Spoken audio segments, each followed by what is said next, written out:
been as much aware of it. But at a certain point, that was instituted in the life of that church, which you don't always think of Riverside this way, as daily prayer at 6 o'clock, and a group of lay people leading that prayer, come rain or shine, whether there are 2 or 3 people continuously that just kept praying every day during the week.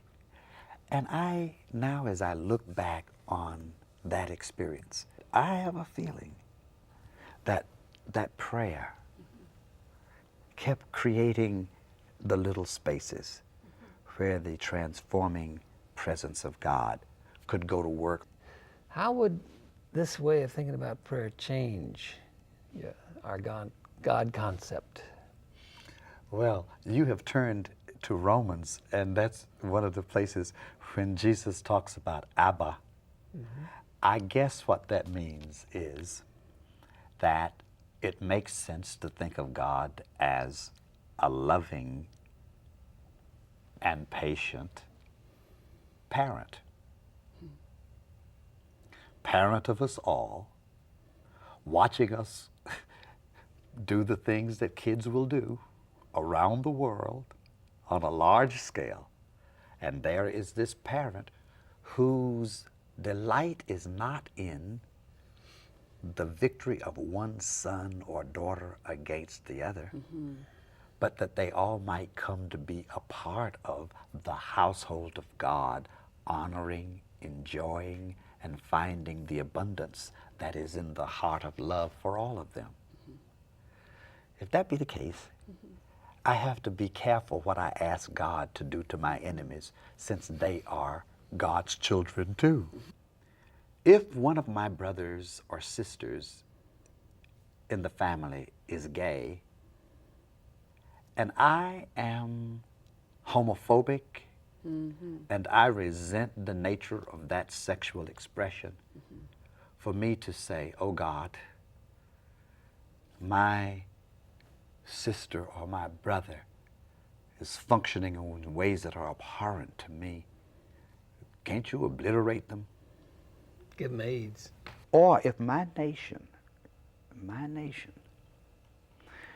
enjoying 6% of the world, but enjoying 40% of the resources of the world, goes through a hard time, it may even be profane to pray to God, God, please restore our fortunes, without consideration that maybe God's longing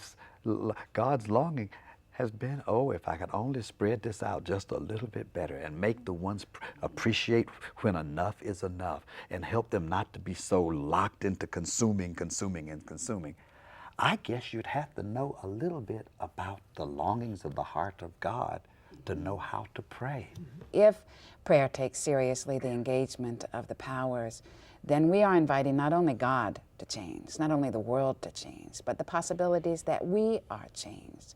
Again, I go to our congregation. We have prayer cards, little index cards, and we fill them out, and then at the end of the service, we take a prayer card, and every day we promise to lift up whatever joy or sorrow, celebration or concerns on the card. And I think people in the beginning thought that was a little bit strange, you know, and they kind of do it because they're being polite to the new pastor. But kids took this seriously. They drew little pictures, what they wanted somebody to pray for. They wrote a name on there, and they took the prayer cards, and they asked questions about it.